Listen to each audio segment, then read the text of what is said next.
What's up, my man? What's up? What's up? Shoot.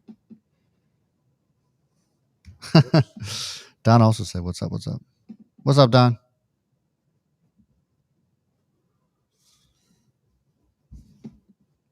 You got your Why does YouTube always kick me out? I don't understand this. It's really frustrating. YouTube kicked me out a lot yesterday.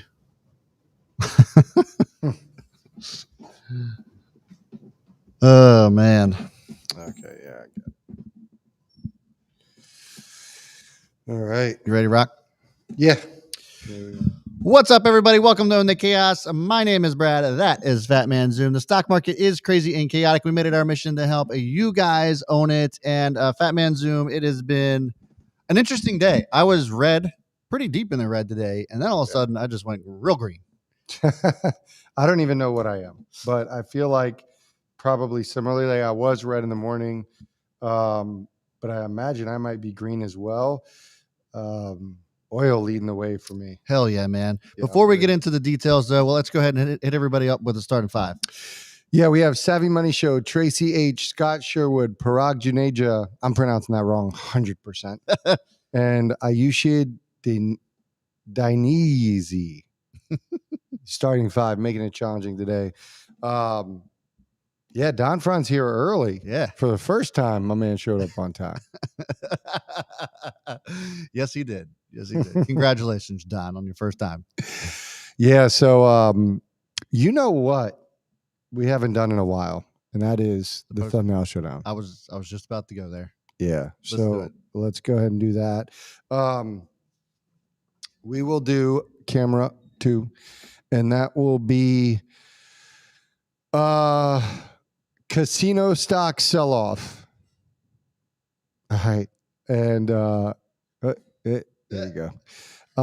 And then you can stay on yours. Actually, wait, casino stocks. Yeah. You're big on oil, so we'll do oil. We're going to talk oil. Oil goes off. Yeah. Oil like a rocket ship. All right. 3. My favorite stock. Look at all that blue. Yeah. Bluish purple. Which one do I want to take? I want to take.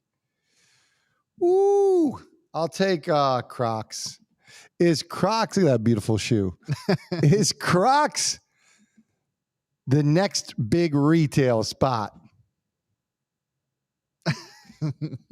I wanted to say Crocs over Nike. Ooh, Crocs over Nike. I don't know about that. That's the question to be answered. Yeah. I did the pronunciation perfect. All right, let's do camera 1. And for camera 1,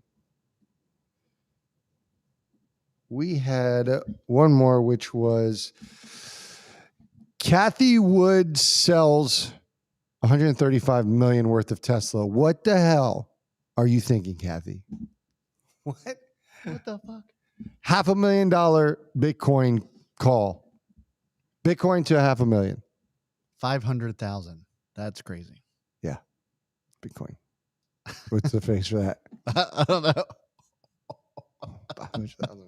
That's what we're talking about today, guys. Amongst other things, we're going to kind of shoot the shit. The colors look beautiful in the background. They sure do. Make sure you guys hit that thumbs up if you like the content. And then as far as it is the live stream's concerned, we are here every Monday through Thursday, 3:30 p.m. Eastern time, to talk about what's going on in the market, headlines such as what we just named. And if you guys want to get shouted out in your comments, I would encourage you to ask questions, make comments about the things we're talking about. So if we're on topic, if we're talking about Bitcoin, then I would ask questions about Bitcoin or make calls out about Bitcoin. I think Bitcoin's going to 25,000, or I think Bitcoin's going to 1 million. That's going to increase your likelihood to get shouted out by us. Yeah. Stay on topic is probably the goal for everybody, including ourselves. It's always the challenge. Yeah. And speaking of Don, since Don's here, Don Fran from the Don Fran Show is in the chat. You guys will see him. He is I don't even know what you would call it. Obviously, We Trade HQ. He's a partner of ours. Yeah. But what do you call? It's like a partner channel. Yeah. Like sister channel. It's sister channel, brother channel, Brother channel. a bro channel. He was on here recently. We had him on. We did technicals for the top September stocks. We just charted them out. Yep. And as we lead up to October, we'll be doing the same things. I would imagine when you call out your top stocks for October. But Don, man, we're making progress on these options, bro. Yeah. I just want to tell you. It's a long road, but we're getting there. Yeah.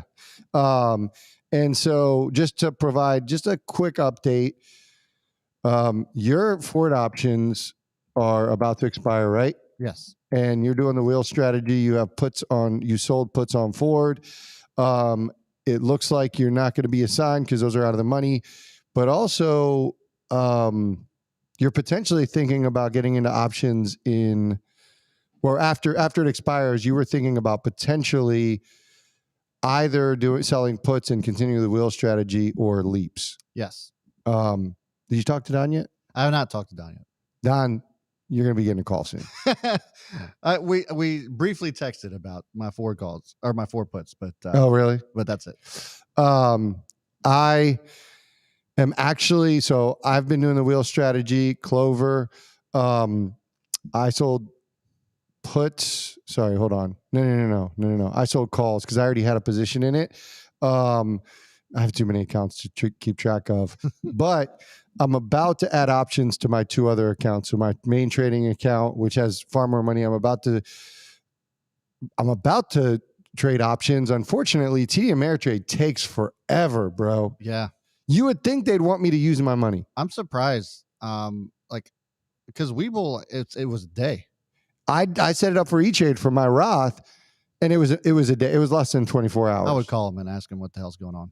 I know, because I bet they could just push a button and be like, "Yeah, you're approved for options. Why wouldn't you want me to start trading options?" Right. So that was kind of frustrating because I immediately want to start trading Apple options and use a wheel strategy on Apple.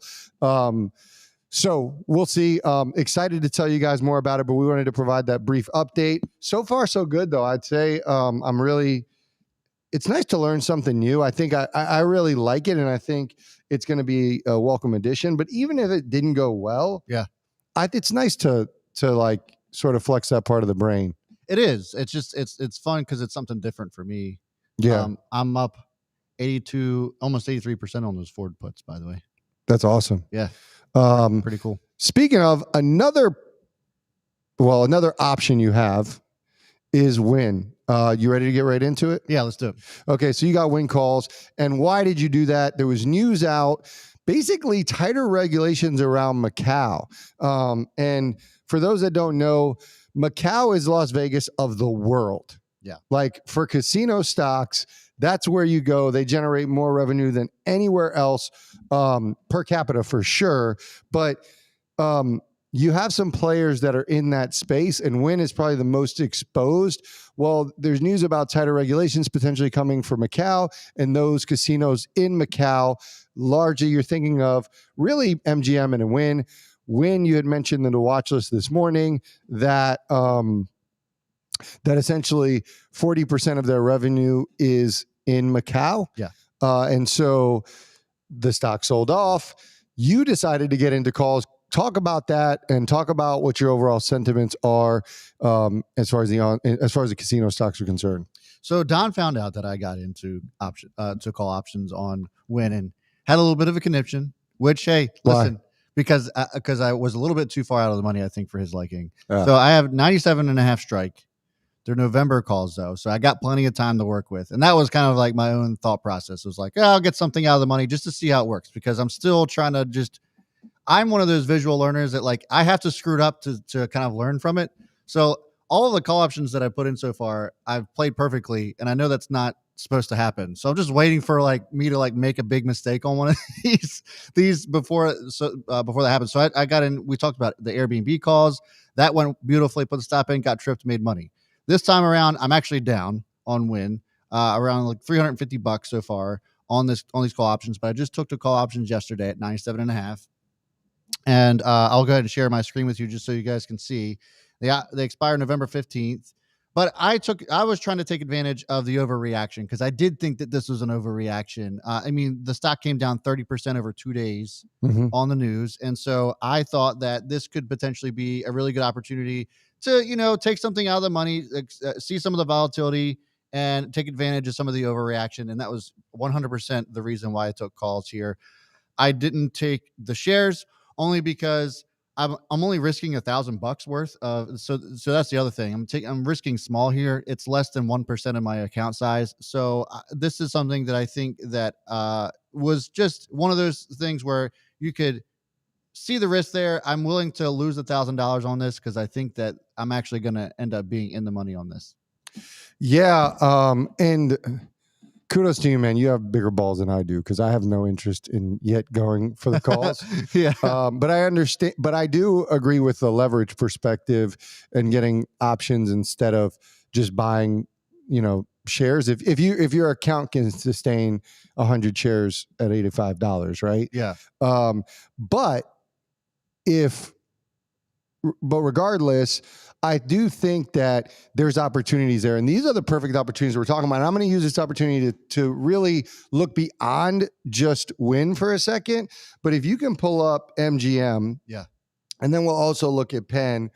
I don't really care which company you guys are looking at. I feel like it's really an overreaction for any company. So right now you have you and we'll discuss the technicals in a second. MGM, which is one of our top 2 casino stocks, didn't fall as much, down 2.25%. Penn, which we'll show as well, Penn was actually red. And so I think this is while Wynn could be the play, you can make the argument for MGM. Yeah. You could make the argument certainly for Penn. This morning, we talked about it in level 3 in the Zoom mentorship, where Penn has zero exposure to Macau. It seemed like just an overall segment, sympathy move down. Yeah. And while it was a little bit tougher for people because of Penn, just the levels it was at, I think it was hard to pull the trigger. Penn seemed to be the safest cost benefit, Yeah. and it's looking really good now. And MGM, if you were concerned with the 40% exposure, which, to be honest, I was a little bit more concerned than you were about it. I thought the move was overdone on Wynn, but 40% of revenue is a lot. Yeah. MGM doesn't have as much.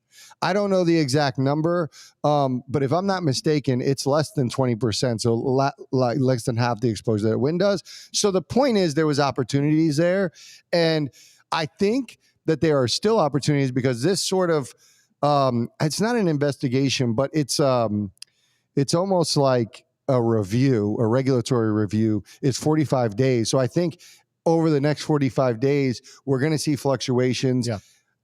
Starting with Wynn would, well, actually, I'll let you talk about MGM and I'll let you talk about Penn. And then I want to talk about what happens after the 45 days. Okay.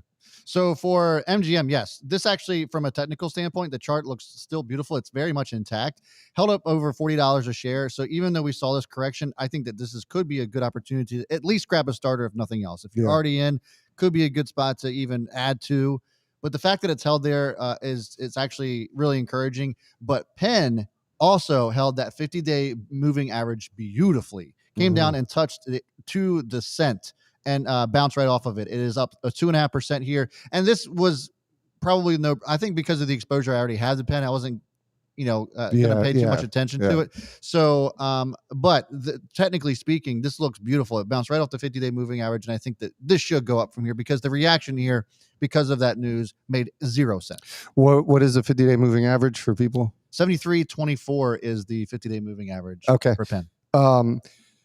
So I would say, so thinking about the next 45 days in the outlook, because you may get rumors, I'm not sure, but you'll certainly get an announcement. I think just as far as the move down, Wynn will be the most volatile out of all of them. But to your trade, it's going to have the greatest move up if they're honestly, regardless, it'll move back up eventually. I don't think this is like doomsday for Wynn. No. But if the news is good, where they're like, not going to really be that much restrictions, no big deal, Wynn will bounce right back, and you'll have that opportunity for a move. Just a timeline for people is going to be the 45-day timeline. So getting in before that, any sort of rumors, news, they'll have 45 days. It may come out a little bit earlier. But if Penn drops at any point in time, that's a clear buy to me. Yeah. If it's clearly off that news. Yeah. MGM, it's actually been running. So like this isn't. It's in my long-term account, but this is one I've wanted to get in, but unfortunately, it's just been kind of hot. Yeah. This could be that opportunity. We'll see how it plays out the next day or two, and then next week. One thing I want to note, I did see who was it? Was it Claudia? Yeah, she said that Wynn broke a major support. It did. Okay. For 5 minutes. I just want to point something out. So I put in the watch list. By the way, if you guys want to get our daily watch list, Wynn was on there today. That kind of give a brief explanation as to what I saw. I mentioned that 8630 thereabouts was going to be a crucial area of support because we saw that it kind of test that and bounce and not really look back way back here in November of last year at that 8620 mark. So it broke below that very briefly. If it closes above that today, which it's looking like it should, I think we're going to be in decent shape. As long as we stay above that 8630 mark, should be fine with Wynn. And yeah, I mean, listen, it can still come back down for sure. But so far, the way that it's reacted, and we come out to the 5-minute chart today after the crazy sell-off in the morning, and then really all day it's been grinding higher. So I think that, taking advantage of, like I said, the overreaction is really what I'm after. Yeah, absolutely. So needless to say, to us, this is an opportunity. We talk about the stocks we look at in the channel, looking for things that are on discount. Not an easy trade to make, but we feel really confident about this space, especially MGM and Penn, because they obviously have different revenue opportunities. And MGM's exposure to Wynn exposure to Macau is going to continue to shrink as online sports betting clearly generates more revenue for them. Yeah. So stay tuned, guys. Let us know in the comments, which is your casino stock? What's the one you like? Does this matter? Does Macau matter? Is this an opportunity for you? Or is it status quo? Moving on, I want to talk about this one. We didn't do a thumbnail pose, I just realized, but I want to talk about Zoomtopia. Okay. So I haven't looked at Zoom today. Zoom was down this morning. It was rough.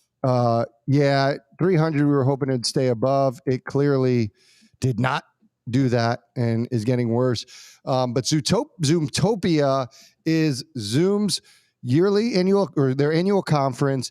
It was 3 days. So it was Monday, Tuesday, ended today. And today was a particularly important day because as the close, today was all about, it was a private conference for partners.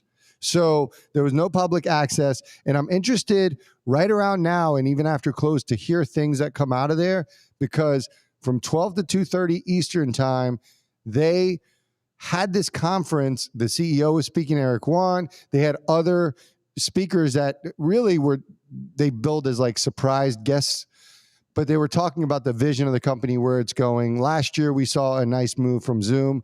That's not happening now. However, we'll see what comes out of it. But regarding that, what do you want to hear from this conference? I'm kind of putting you on the spot because you didn't know this question was coming, but what did you want to hear from this conference, and what do you think could come out of it that could potentially help or hurt the stock?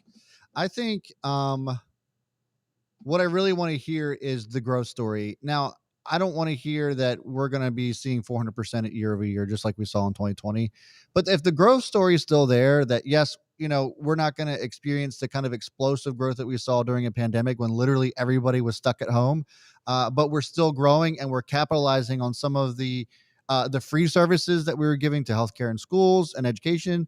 And that we're also still growing on the enterprise level. And we're actually seeing that, their latest earnings report, we saw a huge increase on $1 million customers, on $100,000 customers. And I think that as long as that trend continues and they continue to innovate, which they have been doing, there's a couple of the things that I really want to see from them.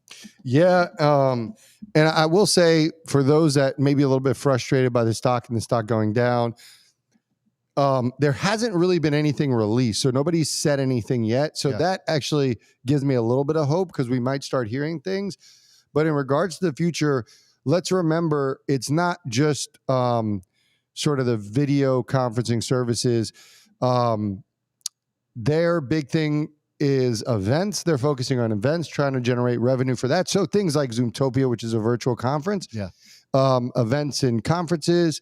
Also, their Zoom for Phone was a huge, I would say, bright spot for their earnings last time, which I think is still underrated and undervalued.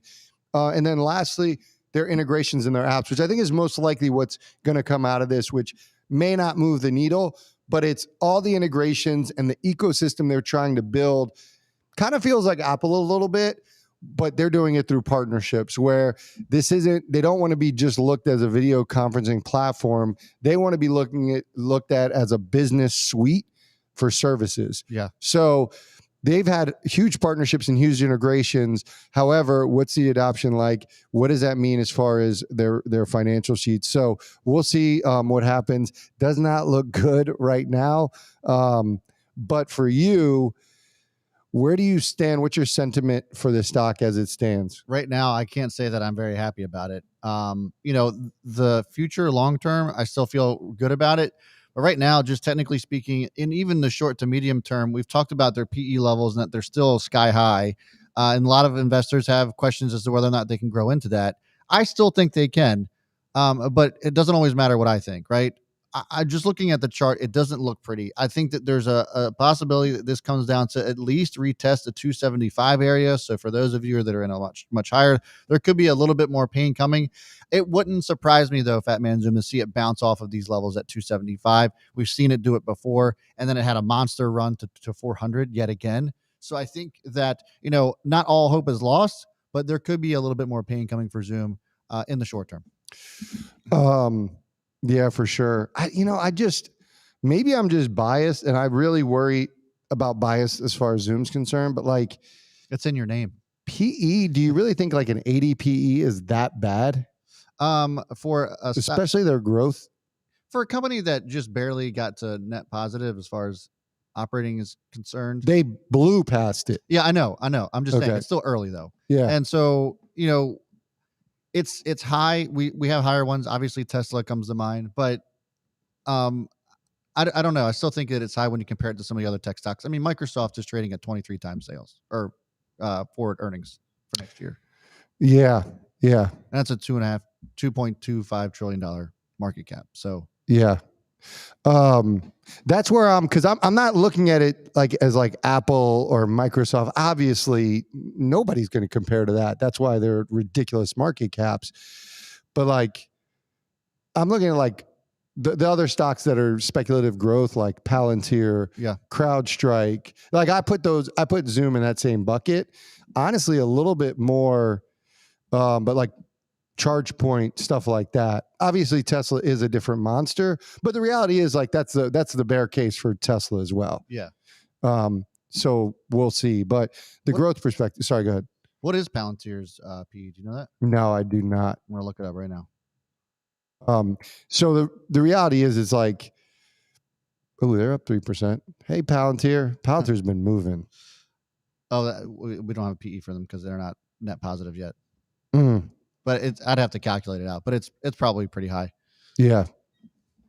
So, I still think it's a little bit unfair that because they were kind of the king of stay at home. I feel like that's really what's beating this company down. Yeah, that's fair. Is like they were the poster child, and you've mentioned it a couple times. You mentioned at the beginning of this, they're a victim of their success. Like nobody expects them to have 400% growth, but like they're still going to have really, really strong growth, and there still is huge opportunities that we've talked about. Yeah. Do you have something on Callaway? Callaway is up 11%. Oh, wow. And I'm trying to figure out why. Like they have an offering of 3 million shares, which typically is a bad thing. Nobody likes dilution. Yet somehow it's up 10%. And I'm just trying to figure out why. Somebody please tell me why Callaway is up, because I've been trying to rack my brain about this for the last 20 minutes. Trying to figure out why this is up. I cannot for the life of me figure out why.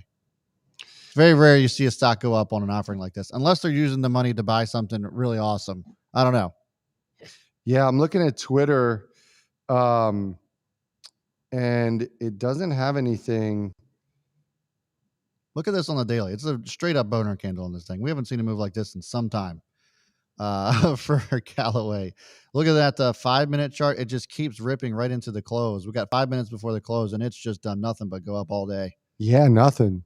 Yeah, I don't know. I don't know what the deal is. I mean, is this the Wall Street bets get a hold of this or what? Yeah, I was wondering what the short interest would be on Callaway. But listen, talking about RSI about a takeover. Talking about a takeover? I saw something about that, but I don't know. Topgolf opened in Shanghai today. I guess I don't know. I don't think that's worthy of an 11% move. Pretty crazy stuff. All right. So, anyways, yeah, guys. So we'll keep an eye on news regarding Zoom, see if there's anything that comes out of Zoomtopia. However, a stock that is not beaten down is our stock Crocs. I mean, Crocs is an absolute monster. I don't know how many stocks are on the watch list 3 days in a row, but Crocs certainly was on the watch list 3 days in a row. I don't know if that's ever happened. And that move was, it had a great move yesterday and did really well today. Here's what you need to know about Crocs. So Crocs had Investor Day on Tuesday, yesterday. And in their Investor Day, two things I think are the ones that you want to look at that they pointed out. One was they projected that they would have $5 billion of annual revenues by 2026. That's huge. So to put it in perspective, and actually there's a chart in there if you scroll down, to put it into perspective, they did 1.8 billion the trailing 12 months. So you're talking, so from last year, 2020, you have a 233% growth. And so I'll pull that up last year, which was, I believe, 1.5 billion. They have 233% growth forecast. So that was big. They increased guidance. All that stuff's good. And they had a $500 million share buyback, which is really awesome. I can find it. But listen, we've talked about clogs. We've talked about Crocs. I don't know how many people are talking about Crocs, but we've been talking about it the last couple of earnings, and it is delivered for us almost unbelievably. Like, I'm just like, when does this thing cool off? Yeah. But if you look at really Crocs in the last 4 quarters, 6 quarters, it's understandable why it's moved up, because it has just beat on every conceivable metric. Yeah. I mean, we look at the chart too, and it explains a lot. I mentioned on Monday that this 147.75 area was definitely going to be a time an area to watch for. I believe, was it Stockwatch Sunday? We talked about this being one that could be worth buying high and selling higher. Yeah. And we of course couldn't have predicted a share buyback like that, but man, this is going to continue to go higher on that. And this is just one of those things we continue to talk about. The share buybacks and the M&A side of the market is going to continue to roll here. And Crocs is just the latest example of that. Yeah, they are. And I don't want to bet against Crocs, you know, but it does seem high, and I can understand why somebody wouldn't necessarily want to get into it. Long term, you should still be good. That revenue growth is awesome. Yeah. And we talked about Nike a little bit earlier, and I'm not saying it's the next big retail brand, but I want to know, is it the next big? And I'm not saying will it get to Nike's level, but what matters in the market is growth, rate of growth. Good. Real quick, I need to corroborate this. Jeff Ponica says the Crocs' PE is 14.95. Oh, really? I can pull that up. If that's the case, then yes, they have plenty of room to run. Yeah. So Crocs' PE is 15 right now, as the price stands, 15.50. And what's Nike's? I think it's 43. That's the wrong ticker. Sorry. 45 ish. Okay. 44. So it's not, and obviously we're comparing apples to oranges because Crocs is not Nike, but just to give you a perspective of their PE ratio, I would say the average retail company is probably trading around 20 to 24. Yeah. So Under Armour's at 24. Yeah. Lulu's at 66. And And so I think yes, to be honest, only because there's a couple questions. Should Nike be worried about Crocs? I don't No. know. Who you think about Under Armour? Under Armour took a run at Nike. Yeah. Nobody has ever come close. Crocs is the only company that I've ever seen that has a cult-like following like Nike. Now, let me be clear. I'm not saying that overall as a company they'll beat them, but like from a perspective of just footwear, obviously Nike has more exposure, but Crocs is trying to do that. I wonder if I was Nike, out of any of the competitors, they're so far ahead of everybody, but I would be more worried about a Crocs than I would be about an Adidas or Reebok or even Under Armour, because Under Armour is kind of going in a different direction. Yeah. But mark my words, Crocs could make waves because they have the cult-like following. Their costs, because of their products, are a lot more favorable than the other competitors outside to Nike's competitors. And they have the attention. So it sounds crazy. I know it sounds really wild, but the reality is that don't sleep on Crocs. I'm telling you. So actually, and I'm actually impressed by this. Don just sent me a picture of their actual shoes. Yeah. Like the real shoes, not the clogs. Yeah. They look dope. Yeah. I showed you the ones that I was going to buy. Yeah. I forgot all about that, but this looks pretty awesome. That's. Well, can you send that in Discord? I can. That's the shoe. Share. That's a Croc shoe. It looks like you bought it from Under Armour. Yeah. I mean, I don't know how comfortable it is. I would certainly be willing to test it out. Boots on the ground type of DD, but yeah. You make a compelling argument. And that's where it's like, looking forward, you got to also think there's a couple of things that work in Crocs' favor. One is everybody knows Nike. Nike's a name. Like, who are you going to adopt? Like, where is Nike going to go? Nike is all over the world. Well, so when you think about growth, it's not about I actually probably framed that question wrong. It's not about them overtaking Nike. It's about taking market share. Yeah. So like, how much can Nike grow compared to how much Crocs can grow? Crocs can grow internationally. There's huge opportunity there. Crocs can go beyond their cult group, right? I've never wore Crocs. Have you ever bought Crocs? No. I might be buying Crocs. You might be buying Crocs. But we've bought Nike. And so, what I do know is that people that have them have more than one. Yeah. And they don't, it's like Crocs. This is a hot take, people. Put it on camera 3. You got Stephen A. Crocs. I would love to see a Stephen A type brand from Fat Man Zoom. Crocs is the Denver of the footwear industry. Once you move to Denver, you don't leave Denver. So you know what I'm saying? Yes. I was actually thinking of some sort of analogy in my head. Is Nike to its industry as Ford is to the automaker, and Crocs is Tesla? Is that the hot take? Crocs is the Tesla of footwear. I think the second part's right. I think you got to think of something better, like Ford. Well, Ford, I mean, in the EV space, Ford's the only one that I think could actually hold a candle to Tesla right now. Yeah, it's just so unsexy. Nike is sexy. It is. But, But yes, yeah. As far as Crocs is the Tesla. Brand loyalty, you got, market share, all that stuff. Yeah, that's fair. Yeah, I think so. For sure. There you have it. But I mean, you got to admit, who do you know that's moved to Denver that's ever come back? Nobody. I actually have a friend that went from Raleigh to Denver and now back in Raleigh. Oh, Raleigh's pretty nice too. Yeah. That's pretty good. There feels like San Diego. Nobody comes back from San Diego. Yeah. I know a couple people moved to San Diego, never came back. Yeah. So anyways, all I'm saying is like, don't sleep on Crocs. They're, whatever you think about them, they clearly know where their opportunities lie. They know what the sentiment is. And man, international, huge, and they still have a huge total addressable market. So that's the great thing about them. I think there's going to be continued growth for Crocs. I did not realize the PE. That is a case for why it can still go up. Yeah. And certainly a case for any pullbacks. I'm getting my ass in. Yeah. So remains to be seen. What do you guys think? I haven't even looked at the chat yet, but I know people have strong sentiments. Crocs is a very polarizing brand.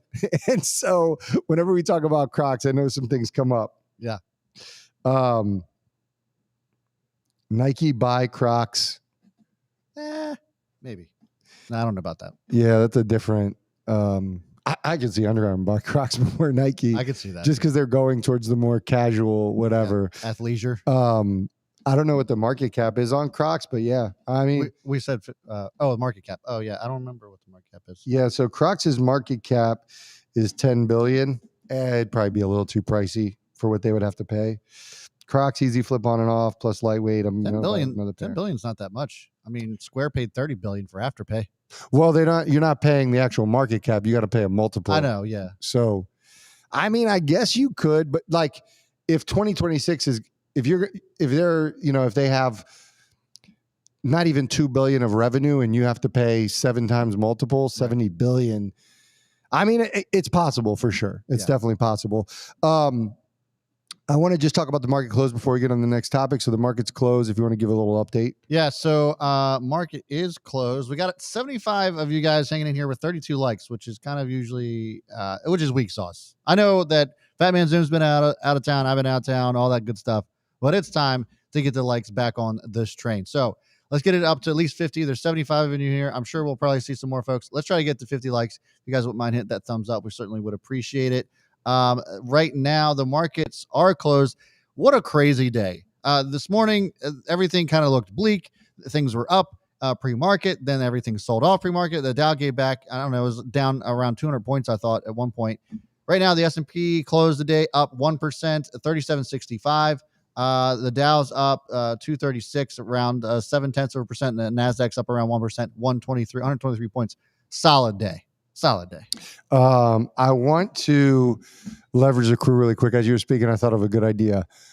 I want you guys to tell us what your analogy is, because I was like, there could be like a crypto analogy in here. If Nike is Bitcoin, then Crocs is Solana. Or what's your analogy in life on what is Crocs comparatively to Nike? Because I bet you guys could come up with some good ones. Give us the SAT comparison. Yeah. All right. A couple more topics. Let's just talk about this real quick. It's not a clip, but let's just talk about Goldman Sachs and their acquisition of GreenSky. Yeah. Yet another buy now, pay later acquisition. This thing ain't stopping, man. No. Goldman Sachs announced, so I would say surprisingly, that they were acquiring GreenSky. And the only reason why I was saying that surprisingly, not because I didn't expect Goldman Sachs to do it. I'm just surprised they did it quicker than other banks and merchant processors. I would have bet anything that a Visa, a MasterCard, American Express, you name them, would have done it before them. So this kind of speaks to, their foresight. And also it speaks to what our thesis is, which is Affirm, feel really good about that potential takeover target. And just the industry as a whole, even if it doesn't get taken over, what these big companies see in the buy now, pay later space. Yeah, I mean, this is something that we've talked about for some time, and we thought that Affirm would be one of the targets that gets acquired. And it seems like we're heading in that direction. Yeah. There was Afterpay, and then now there's GreenSky. Capital One created like their homegrown one. They're making their own. Yeah. I'm actually surprised that Amazon didn't. Maybe they are. Yeah. They're on their way. But that's my prediction. Obviously, Amazon is taking Affirm for a test run. Yeah, I mean, it seems like Amazon's going the way of Apple. Here, let's work with you for a little bit, and then steal all of your information, and then build our own. And make it better. I think they buy them. I would love for them to buy them. The only reason I say that is because they need the merchant partners. Like you automatically get the portfolio. Yeah. Whereas if we build our own, you can get these partners. But like now you're competing with Affirm. That's the values. They have really, really good partnerships. Because whoever buys Affirm now has a little piece of each partner that Affirm's with. So Shopify, I mean, I would be pissed if I was Shopify and then Amazon goes and like direct competitor, but like that would be the move, I think. But this buy now, pay later stuff is not going away. And I don't care how many people think this is overvalued. Like the hype is still just getting started, in my opinion. Yeah. So that's why, like I explained on Sunday, that I, sold a decent amount of my Affirm because of just how fast it went up in such a short period of time. But I want to hold on to some shares here because I do think that if that kind of news comes out, I don't want to be out of the stock. Yeah, for sure. And I will say the Amazon to Shopify, and don't forget Walmart. Yeah. Sleeper. That thing is like quietly been on a little bit of a run. Walmart, that is. But I think the reason is because Affirm doesn't drive people. So I don't know if I would. I get it, Shopify, Amazon e-commerce, but I feel like that speaks to how good Affirm is. Number one, right? The product's so good. I don't care who your competitors are, because Shopify entered in to the deal when Walmart was already a big partner for Affirm. But it's not like because Affirm is who you've used before, I don't think I'm going to Amazon because Affirm had them, right? Right. If I'm at Amazon, I see Affirm and I just know that's a brand recognition piece. Yeah. Like there's no Affirm loyalist, like whoever the buy now, pay later is, I'm looking at the brand. So maybe that saves them a little bit, but it'll be interesting to see for sure. And I do think this speaks to what's happening in the buy now, pay later space. So watch out. Visa, if you're listening, Visa, buy Affirm already. Yeah. Like, what are you waiting for? And you can have all these partners. And Amazon, I know you're already gearing up to spend money on them. I know it. I know Andy Jassy's doing it. The M&A story is not done, and I still think Affirm's got to be one of them that gets bought up. I mean, how long did MailChimp hold out? They held out forever, and then now they're finally caving, and they got bought out by Intuit. So maybe it doesn't happen soon, but I definitely think it happens at some point where Affirm gets bought out. We got some good comments. We got some good comments on our Crocs, asking for analogies. Toss them up there. We have a few. Sean, he did a little bit of a typo, but he said Nike is Brad and Crocs is Fat Man Zoom. I think that's fair. Don Fran says Nike is Ford and Crocs is Kia. Starting to look good in drive, but people are stuck. I would say maybe Hyundai. Oh yeah. Remember, like Hyundai was kind of like dogged on, and then all of a sudden it actually became kind of cool to have a Hyundai. Yeah. I can see. I mean, Kias are definitely getting better. Yep. Maybe that could be one. I like this one too, Sean. I mean, I'm throwing up two on yours. Nike is stocks and Crocs is crypto. Ooh. Yeah. Maybe. Like, could it take over? Nah, probably not. But like, they're making a run. Yeah. You know, like they have people talking about them. Yep. And then Claudia asked a question, which is, well, what is Lulu then? Is it a BMW? Is it Benz? I actually think that's pretty fair. Right? Yeah.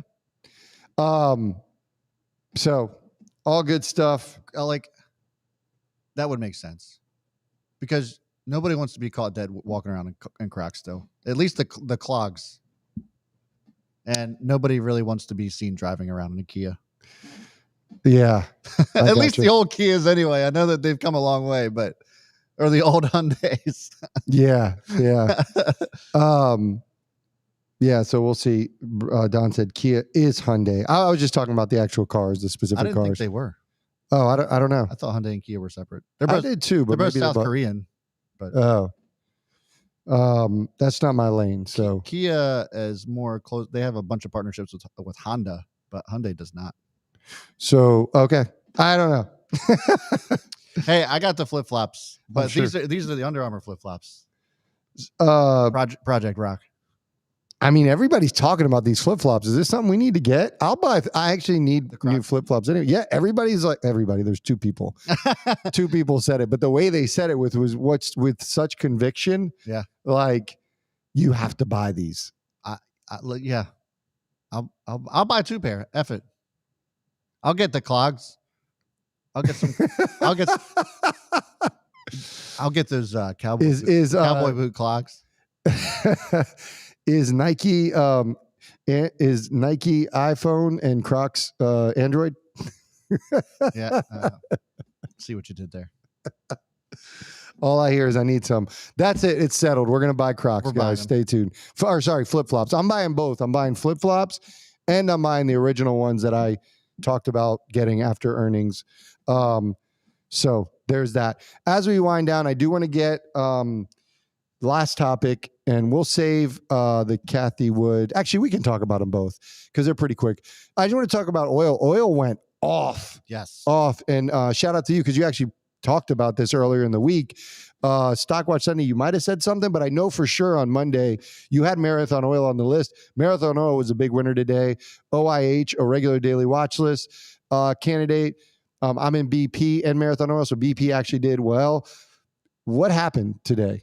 I don't know exactly why things are going off the way that they are, but I think that the bigger institutions are finally starting to realize that the oil demand for oil is continuing to go up, and the Saudis have tried to, and OPEC has really tried to bring the cost of oil down, but demand is just so high right now, and they're not producing like they need to in order to keep up with it. So basic supply and demand, and we're seeing oil now at 72. It hit $73 at one point today per barrel. So I think that WTI crude is going to continue to roll. I've been talking about this since the beginning of summer, that I thought that oil is probably potentially going to get close to $100 a barrel by the end of the year. We still got plenty of time, and I think that probably does end up happening. We're at a point right now where oil is still kind of like at the levels that we saw in 2015, 2016, and we've talked about how energy in and of itself, especially when it comes to fossil fuels, isn't going to be something that you should expect to retire on. And I still believe that. Yeah. But in the here and now, to get us to bridge that gap between fossil fuels and renewable energy, we're still going to need oil to get there. And with all of the demand travel, the travel for the demand for travel, business and leisure is going through the roof, especially as we start to see a lot of the revenge spending going on that we've been talking about.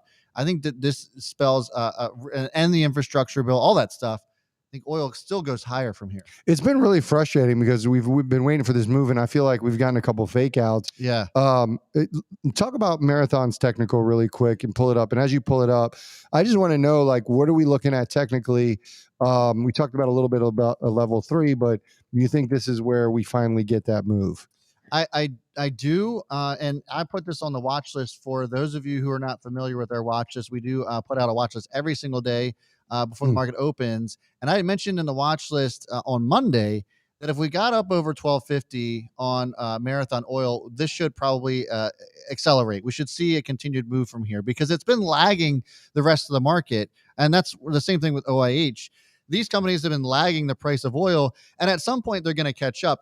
We talked about that with the FANG stocks. We thought FANGs were going to catch up with the rest of the market, overall the broader market. But with Marathon specific to the price of oil, you would think that because oil's going up, Marathon's revenue should go up as well, and really all of energy should go up as a result. And it's all been kind of lagging. So I'd mentioned that I thought 1250, which was right around here, would be the spot to watch for a resistance break. Sure enough, it did that, and it's continued to rip. It's went up 8% today. A really great day for Marathon, but I don't think the story is done for oil in general. Well, I'm excited. I'm in Marathon, like I said, so I'm excited for that to continue to run. Can we get to all-time highs? We shall see. Lastly, we have Cathie Wood. Yes. And I may have said this wrong as I'm typing. I calculated that Cathie Wood sold 130 million worth of Tesla, but it looks like it was 66 million.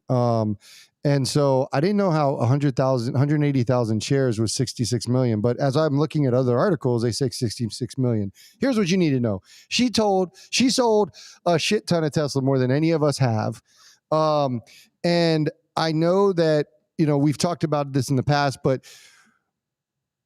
everybody kind of gets all up in arms when she sells Tesla, but this is like one of her bigger, I feel like, sell-offs of Tesla. What do you read this, and how do you feel about this sell-off, and what does it tell you about ARK sentiments and Cathie Wood sentiments towards Tesla? I think this is just Cathie maintaining her stance on the 10%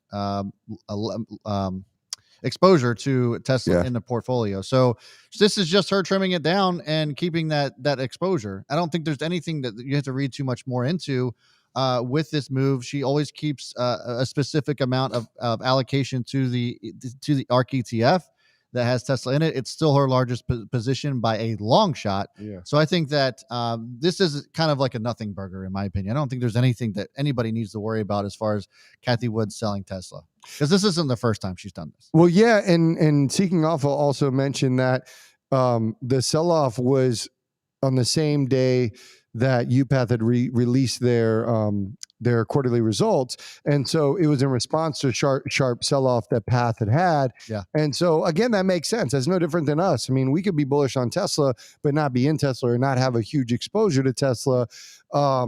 I think that's just her looking at an opportunity and seeing that opportunity, and I need cash. Well, logically, let me look at my largest position. Yeah. We know Tesla has volatility, so there's going to be opportunities in the future if it comes down. So it could end up working in her favor. Although I will say, speaking of Tesla had a surprisingly good comeback today, which I was happy with. Let's not forget, Cathie Wood also in that same conversation talked about how, she felt as if the innovations in technology could create deflationary, pockets in the economy and really the overall economy is what she was really hinting at.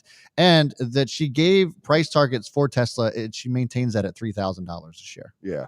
So nothing's changed as far as her convictions is concerned. She's managing risk and managing the position. That's it. Yeah. And speaking of Tesla, do you know SpaceX is launching tonight? Yes. It's all civilian crew, right? Yeah. That's the big deal with it. Yeah. And unlike the other two launches, Virgin and what's the Amazon Flaccid? The penis rocket? Yeah, the penis rocket. Blue Origin. Unlike those, this is technically going into space. So that's another big thing, which they were saying like creates some more challenges. It's this evening. So do you think Tesla moves off that? Because like stocks have known to be, sister companies have known to be moving off of stuff like that. And I'm interested I just wonder, like, do you think Tesla could move off of just like a successful launch? Maybe. I wouldn't hang my hat on it. Yeah. I will say that Amazon moved after Blue Origin. Yeah. And Virgin Galactic because it's directly related, but. And I feel like didn't Tesla move when they had their last launch? When SpaceX had its last launch? I thought it actually moved. It might have. I'd have to go back and look, but it might have. And obviously it's nothing material, but definitely interesting to see. Exciting time. Certainly for SpaceX, but Tesla that's the thing with SpaceX is Tesla was all over the last launch. Yeah. Right. Yeah. And so it'll be interesting to see how that goes. Was Under Armour the maker of the spacesuits for SpaceX, or am I crazy? I know that they were for somebody. I can't remember who. I think that for SpaceX, Under Armour, which keep an eye on that as well. Yeah. Free marketing, brand exposure, whatever. I don't know about free marketing. I'm sure. I don't know how that works. Somebody paid money to have their logo. Exposure there. So we shall see. But exciting stuff nonetheless. That's tonight. Will you be tuning in? Yeah, I'll definitely be watching that. It'll be exciting. I wish it was earlier. We could actually stream that and react to that. But guys, check it out. That's all I got. That's going to do it for us, guys. We'll be back here tomorrow at 3:30 p.m. Eastern time to go over anything that's going on in the market, plus whatever we decide we want to talk about. But if you guys want, again, we put out a watch list every single day of the week, Monday through Friday, before the market opens. And it's a pretty awesome watch list. If you want to be part of the Chaos crew and get access to my portfolio and my live trades, make sure you're joining level 2 there. It's $9.99 a month. That's it. And the portfolio over the last year has been outperforming the S&P 500. It's up 50 some percent compared to like 25 of the S&P 500, which is amazing. It's actually better than most institutions, if I do say so myself. So if you guys want to check that out, hit the join button next to subscribe. That's going to do it for us. We'll see you tomorrow. Bye.